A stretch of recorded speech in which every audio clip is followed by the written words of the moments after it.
Greetings, brethren. Welcome, welcome, welcome. You're listening to The Watchman's Cry. My name is Nathan Liel, and I'm up here on the wall bringing you the news, the reports, the happenings, and the information of what is coming upon the land. And coming to you from a valley beyond the beltway of Babylon, I bid you hello, and I welcome you to another session of truthful visitation. And from this location, I must report that the trade winds of disorder and change are gathering momentum. The glowing embers of pandemonium are rising into the darkening skies. And these embers are in motion. They are passengers on a breeze of a fateful journey. As these embers travel over the sedated ones below, little do they know that the glowing ashes have a destination. Because the time has come for the nighttime arrival of distress that has been ignited by a torch with a fervent heat, which at this time has an endless supply of kindling. Kindling that has been willingly provided by the sleeping citizens of tranquility. And what is this kindling? It is the selfish acts provided by the people who say, God is dead, and do what thou wilt. The kindling, fuel for the coming fire that will consume their treasures, their wares, and their many works and desires of lustful pleasures. And this kindling has been provided by individuals who have not measured their lives or desired God's righteousness. And regretfully, my friends, I must say that much of the kindling is the result of carnal insanity. And for some of the souls listening, please be warned. Some of the people in the coming blaze are the kindling. For my friends, there is going to be great anguish among the people in the near future. There will be great anguish of soul. Because of this predicament, I ask that all of you that are listening, please take these words to heart. My friends, today we're living in very dire times. The days of living large, days of living with no regret are behind us. Now the days of deep regret have arrived. Arrived for the nation of America, and these days are arriving for the entire world. Nathan, what regret are you talking about? I'm talking about the inscription that is going to be engraved on the hearts of many people as they look back and see what they participated in. Carefree lifestyles that forgot their maker. They participated in the here and now, where they quit listening to the moral compass in their heart. The drive for endless success, looking out for number one in the world of make-believe, which rewarded with big cars and debtor's prison. Many will have regret that they were part of the stampede of career philosophies, where they forgot their loved ones and only sought to climb higher and higher on a ladder that had no destination.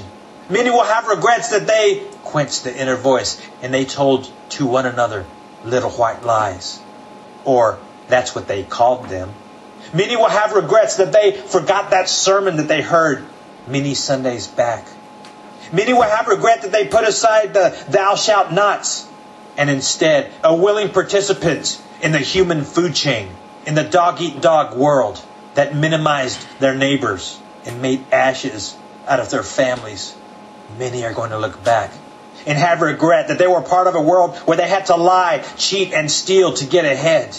A world of vain, empty, and hollow excuses that forgot spiritual integrity and spiritual diplomacy.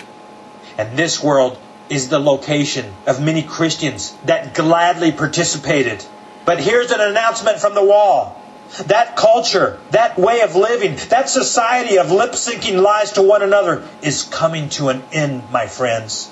God has a torch in his hand, and he is slowly bringing that torch down, where soon it will touch the ground, and all of us are going to see a great ignition. And we've all had our chance to willingly fix this big mess, a fix that needed humble apologies to the God of heaven. And God listened. He waited. He was patient. But sadly, no apologies were heard. At least, not many of them. Instead, it has been business as usual. The church maintains its status quo, and the Christians maintain their status quo. At least most of them do. So here we are, about to enter a new chapter. There are 2 months left in the year 2010. I am almost certain that as time progresses into 2011 and into 2012, you are going to begin to see the flames of judgment with your own eyes. So my friends, please take the words in this message to heart, because these words are not to tickle your ears, to keep you tranquil and compromised. And as the clock ticks every second of the day, we are all called to be challenged, to be ready, and to do everything we can to be able to face the days that are arriving. The game is in play, my friends. A big, giant Watchman's Cry question that I have for you is, how is the progress of your to-do list coming? How healthy is it? Are you actually scratching out some of the things on the list because you're accomplishing them? Folks, I sure hope so. I hope that all of you are working on it. Excuses are not going to get the job done for you. Denial will not get the job done for you. Real quick, I want to say this. Watchman's Cry has been expanding. We now have a radio program every Tuesday at 4 o'clock Pacific, 7 o'clock Eastern Time, 6 o'clock Central. And it's on the Steve Quayle Survive to Thrive Network. After the program is aired, you can go to watchmanscry.com, and in our audio page, you can find those audios on our website as well. Our address is Watchman's Cry, P.O. Box 157, Priest River, Idaho 83856. Or you can go to our website and contact us there. Now, before I get started with the message that God has given me to share, I had a dream about the city of Seattle, so I want to talk about it before I get started. This dream occurred on the night of October the 12th into October the 13th. So it was between Tuesday and Wednesday. Now, in this dream, I was at a newspaper stand that sold the USA Today. And as I was looking at that newspaper, I thought to myself, I need to look at the city section. I don't believe that the city section exists on USA Today, but that is the section that I was seeking to find. So as I thumbed through the newspaper, I did find that section and I pulled it out. And when I did, there was a full-page photograph of the city of Seattle. And in this photograph, the vantage point was from the water. The buildings that were shown did not include the Space Needle. So if you're in the water and you're looking at the downtown area, I believe the needle is to the left. This photograph only had the buildings to the right. The needle wasn't a part of this picture. So the fireworks were exploding over the buildings. Now, the odd thing about this photograph was it wasn't entirely dark.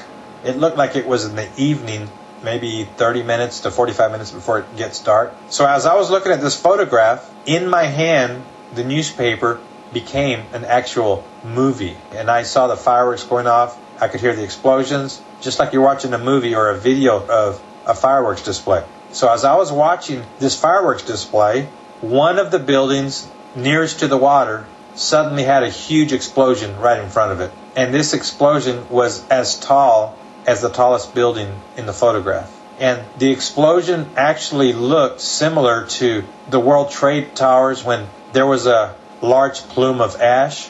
You folks remember that?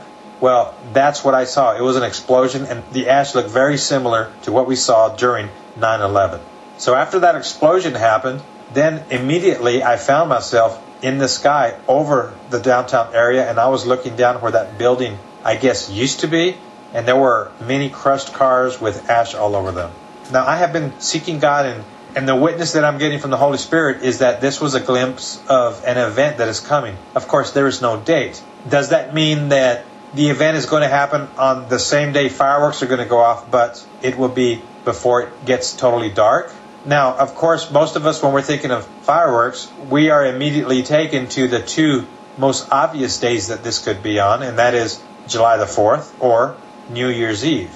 Now, of course, New Year's Eve always occurs at midnight, and the 4th of July usually occurs at around 9 o'clock at night. So is it one of those 2 days, or is it an entirely different day? Well, I've talked to several people on the phone and personal friends, and I've asked them for their thoughts. And I called up Benjamin Baruch, and I said, Benjamin, what do you think of this dream?